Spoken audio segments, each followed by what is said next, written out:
since I first set foot in this fascinating land back in 1977, when, believe it or not, I was only 28 years old, and Ghana, too, was young, having just completed her first 2 decades of independence.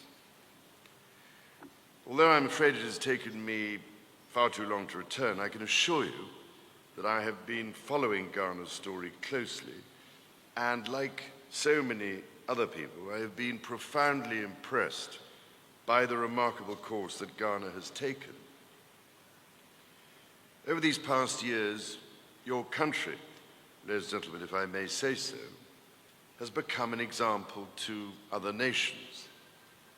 It has given its citizens stability and security, with strong democratic institutions, free and fair elections, and the peaceful transition of power in a vibrant multi-party, multi-faith democracy. At the same time, Ghana's civil society has thrived, and its NGOs, its trades unions and professional associations are now among the most active and engaged in the region. I know too that Ghana's traditional leaders, some of whom, including the Asantehene and Ochehene, I have had the great pleasure of meeting again on this visit, continue to have a vital and influential voice in your national discourse. Underpinning all of this, it seems to me, are Ghana's deeply held values of tolerance and inclusion, which are embedded in your traditional culture and enshrined in your constitutional protection of free speech and freedom of religious expression. While elsewhere diversity has fueled division and conflict, in Ghana it has been an enduring source of strength and national pride. Ghana has also become a force for good in the world. For over 50 years, she has made a much valued contribution to United Nations peacekeeping operations, with Ghanaian armed servicemen and women, police officers and civilians making a vital difference to the maintenance of international peace and security, and helping to create the conditions for sustainable development in countries stricken by conflict. Here, Mr. President, if I may, I would like to take the opportunity to pay a special tribute to the memory of that proud son of Ghana, Mr. Kofi Annan, whose recent loss has been so keenly felt by people throughout this country and indeed across the world. I had the particular pleasure of meeting Mr. Annan on numerous occasions, along with the greatest respect for his moral conviction, his strong sense of justice, and his quiet determination to confront the world's most urgent challenges. He will long be remembered by all those who knew him and by countless others whose lives he touched. Mr. President, ladies and gentlemen, the histories of our two nations are, I know, closely intertwined. And while today we enjoy a shared opportunity, we can never forget that our past has sometimes borne witness to tragedy and loss, and at times profound injustice. At Ozu Castle on Saturday, it was especially important to me, as indeed it was on my first visit there 41 years ago, that I should acknowledge the most painful chapter of Ghana's relations with the nations of Europe, including the United Kingdom. The appalling atrocity of the slave trade and the unimaginable suffering it caused left an indelible stain on the history of our world.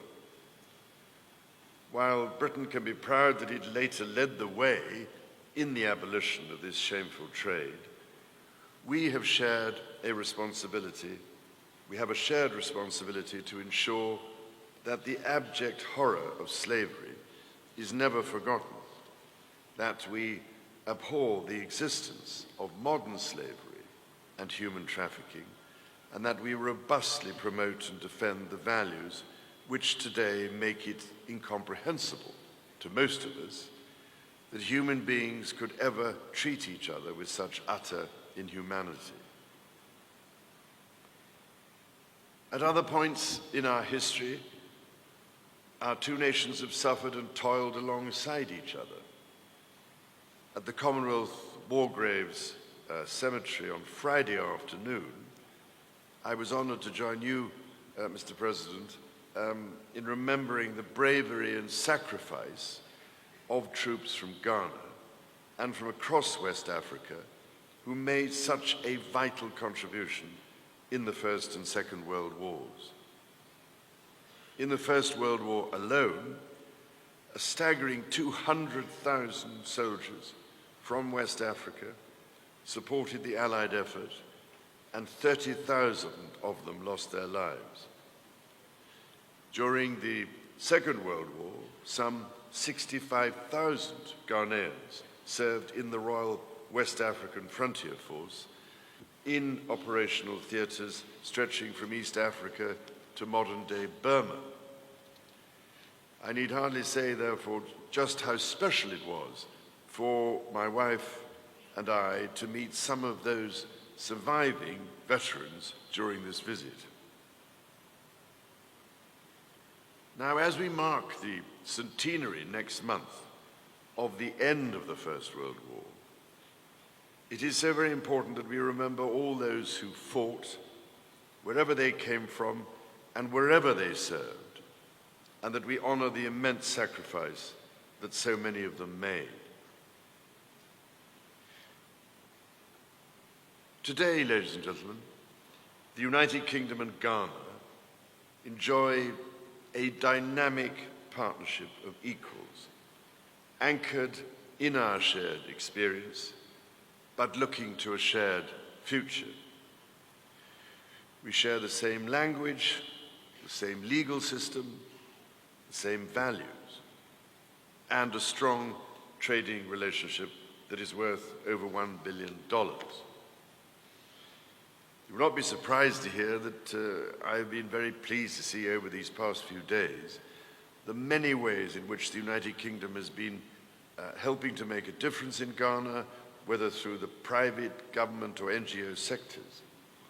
But this is a two-way relationship, and the influence of Ghana and of people of Ghanaian heritage in the United Kingdom is extensive and vital too, whether in the arts, fashion, music, technology, business, academia, or of course sport. There is, it seems to me, no greater example and demonstration of the bond between our two countries than the 250,000 men and women of Ghanaian descent who live in the United Kingdom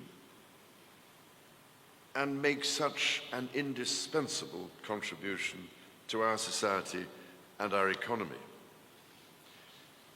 Many of these tremendously successful individuals are both British and Ghanaian and play active roles in the lives of both our countries.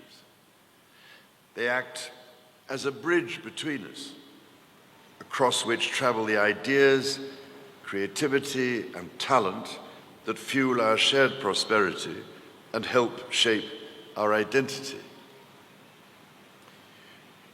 Shortly before we set off on this tour, my wife and I were delighted to host a reception at St. James's Palace in London to celebrate the contribution to British life of the West African diaspora communities in the United Kingdom.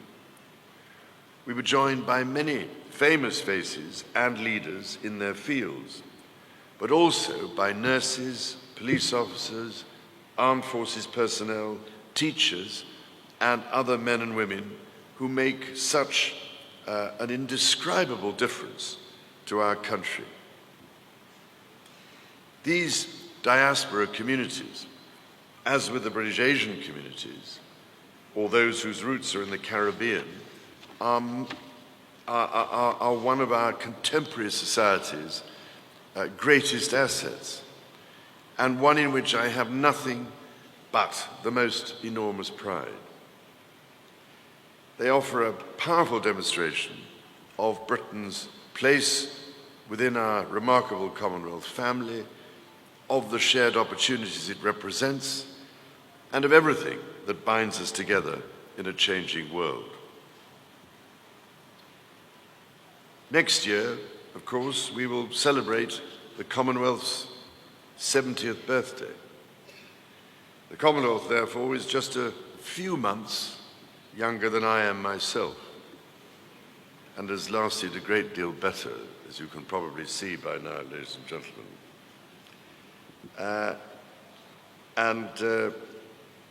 Has become, therefore, a fundamental feature of my life for as long as I can remember. Over these 7 decades, the Commonwealth has built upon its firm foundation of shared experience and common values to strive for a more prosperous and more secure future for the 2.4 billion people who call the Commonwealth home.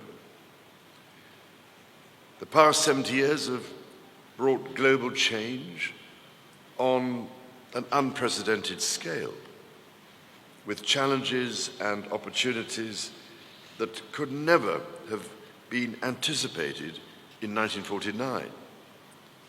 All the while, the Commonwealth has been a constant, a common point of reference by which its members have navigated the ever-changing tides of an uncertain world.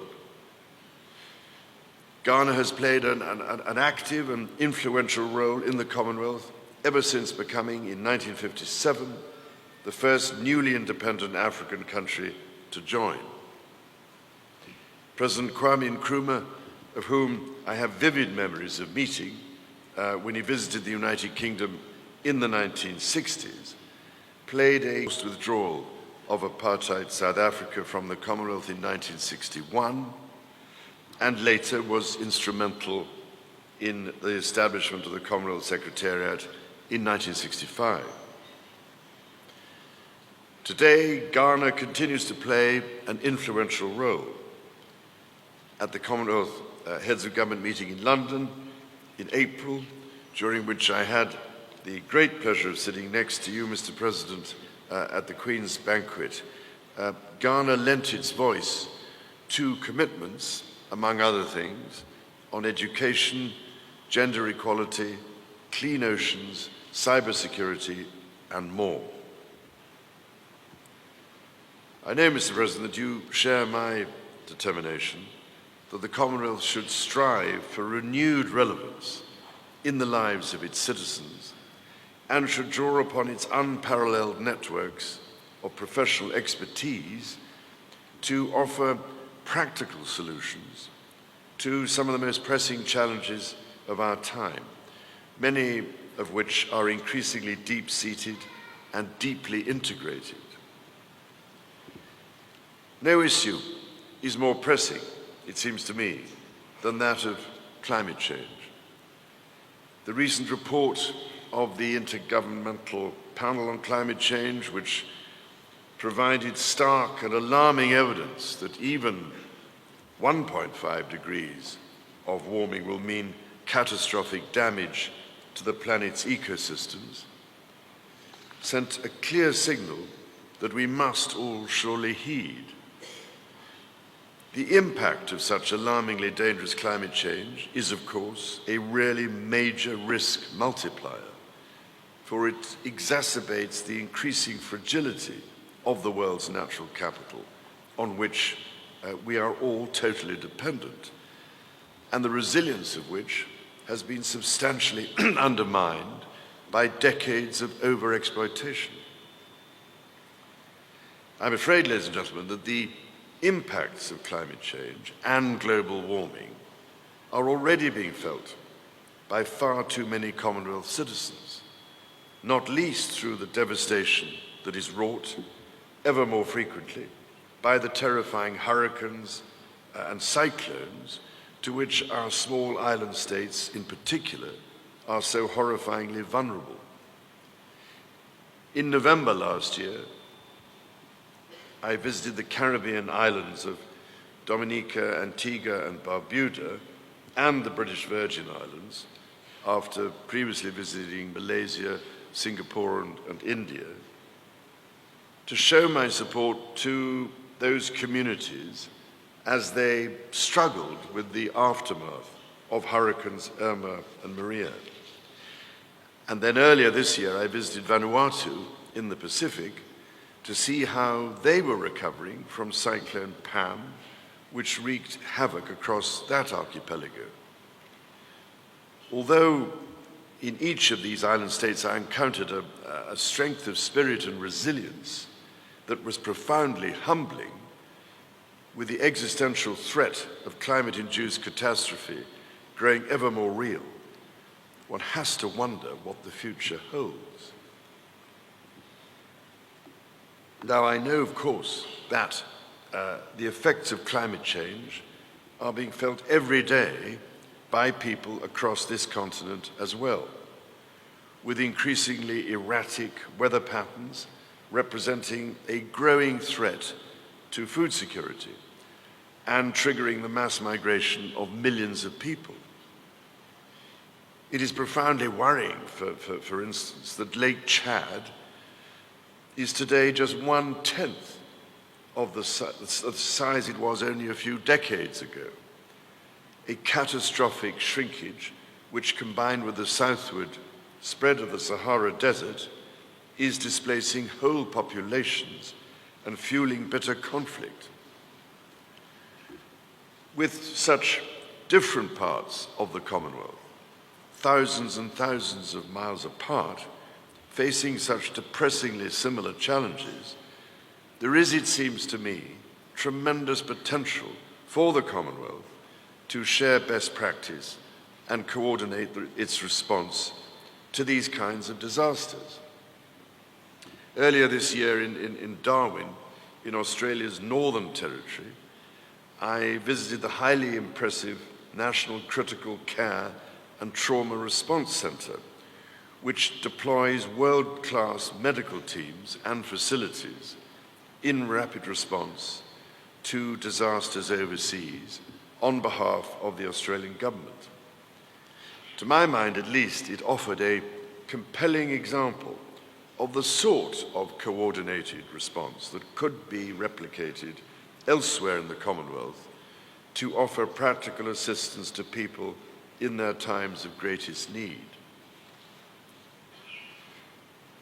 Although, tragically, it is essential that we prepare for the effects of climate-induced disasters in this way, we must, at the same time, work together to tackle the underlying causes, which surely means, among other things, establishing a proper price for carbon and addressing the global problem of perverse subsidy regimes and the continuing lack of the polluter pays principle. In addressing the fundamental and most pressing challenges that our planet faces, I have long felt, for what it is worth, that this can be done, at least in part, by developing a truly circular economy in which we design products so that little or nothing is wasted in recycling, and put in place the planning systems, infrastructure, and incentives to ensure that every effort is made to minimize our environmental impact. It is becoming evident that not following such an approach has disastrous consequences, as is witnessed by the fact that 8 million tons of plastic enter the ocean every year, that soon there will be 1 ton of plastic for every 3 tons of fish in the sea, and that the dead zones in the ocean, now numbering over 400, are continuing to grow. Given this, ladies and gentlemen, surely we must find a way to protect and conserve our ocean and develop a truly sustainable circular approach to the blue economy, as we must to the rest of our economic activities. Such an approach will not only protect our ecosystems, but will also generate new jobs and will stimulate economic growth. Now, I know you agree, Mr. President, that Ghana can play a vital role in all of this, helping to lead the way in Africa and indeed in the Commonwealth at large. In this regard, I was delighted to see that Ghana has joined the high-level panel for a sustainable blue economy, blue ocean economy, which is co-chaired by the Prime Minister of Norway and the President of Palau, with the World Resources Institute, of which I recently became patron, providing the secretariat. I am utterly convinced of the potential for the Commonwealth to be part of the solution to these challenges. And the Commonwealth Clean Oceans Alliance, announced at this year's Commonwealth Heads of Government meeting in London, is an important example of how it can do so. The Alliance brings together Commonwealth countries around a commitment to preventing plastic entering the marine environment. A key part of the Alliance is the Global Plastics Action Partnership, established by the World Economic Forum and World Resources Institute as a global public-private delivery mechanism to tackle the terrible plastic pollution of our rivers, deltas, and oceans. I'm delighted, therefore, that Ghana has been included among the first 3 country beneficiaries, alongside Indonesia and Vanuatu. In the same way that taking an integrated approach to ocean issues, resolving the problems of wastage, plastics, overfishing, illegal, unreported and unregulated fishing, and the absence of adequate marine protected areas is vital to protect the ocean's health, so too, it seems to me, is an integrated landscape approach to the rural economy in order to protect our ecological, social, and economic security. And in this regard, I can only applaud Ghana's leadership on the Cocoa and Forest Initiative, the inaugural meeting of which I was happy to host with my then International Sustainability Unit in London last year, and am shortly to attend a follow-up meeting after I've finished this speech. Now, as I'm sure you are more aware than ever, ladies and gentlemen, we are entering the era of a triple threat. That is to say, one where the effects of climate change, rapid urbanization, unsustainable population growth, and natural resource depletion are compounding to make the perfect storm. It is already beyond most people's comprehension that in the last 25 years, the number of people living in towns and cities has almost doubled. But by the year 2050, the world's urban population is projected to increase by an additional 2.3 billion people, which, in context, is the total current population of the Commonwealth. Even more concerning is that on current trends, this doubling of the world's urban population would result in a tripling of the world's urban footprint, placing enormous strains on ecosystems and directly challenging the carbon reduction strategies that are so vital in the context of climate change. Across the Commonwealth, the impact of these frightening trends is, as I've said, only too evident. But with urban sprawl and informal settlement dislocating millions of people from basic services, recent studies show that in the Commonwealth, urban growth will be greatest in the places with least professional resource to plan for it, which is critical if it is to be sustainable. Invariably, current tools and policies for planning urban settlements are just not rapid enough to get ahead of the rate of urban development. And unless our growing towns and cities are planned, even at the most basic level, to protect main arterial routes, farmland and natural ecosystems, then we will not realize the potential benefits of economic growth and the opportunity that sustainably planned urban expansion can undoubtedly deliver. My own foundation, therefore, has been working with the Commonwealth Local Government Forum, the Commonwealth Association of Planners and Commonwealth Association of Architects to develop an online toolkit that will help shape growth in secondary cities where most of the projected urbanization is expected to occur. Given the challenges in the Commonwealth to address this rapid urbanization across sub-Saharan Africa, India, and through to the small island states, there is also a huge opportunity through the diversity of the Commonwealth to share tools, techniques, and best practice for planning walkable, mixed-use, mixed-income human settlements that, above all, reflect people's own identity and culture and can play such a vital role in the reduction of poverty, mitigation of the impacts of climate change, and reversing damage to finite ecosystems. There are, it seems to me, ladies and gentlemen, so many ways in which the Commonwealth can draw on its unparalleled store of talent and professional expertise and sheer diversity of experience to find solutions to the enormous challenges we face and seize the opportunities from which we can all benefit. An astonishing 60% of the Commonwealth's 2 billion citizens are now under the age of 30. The potential, therefore, is immense, but so are the risks, especially from unemployment and alienation. We therefore need to empower young people through personal development programs, skills training, and assistance with business enterprise development. In all of this lies tremendous opportunity for the people of this continent.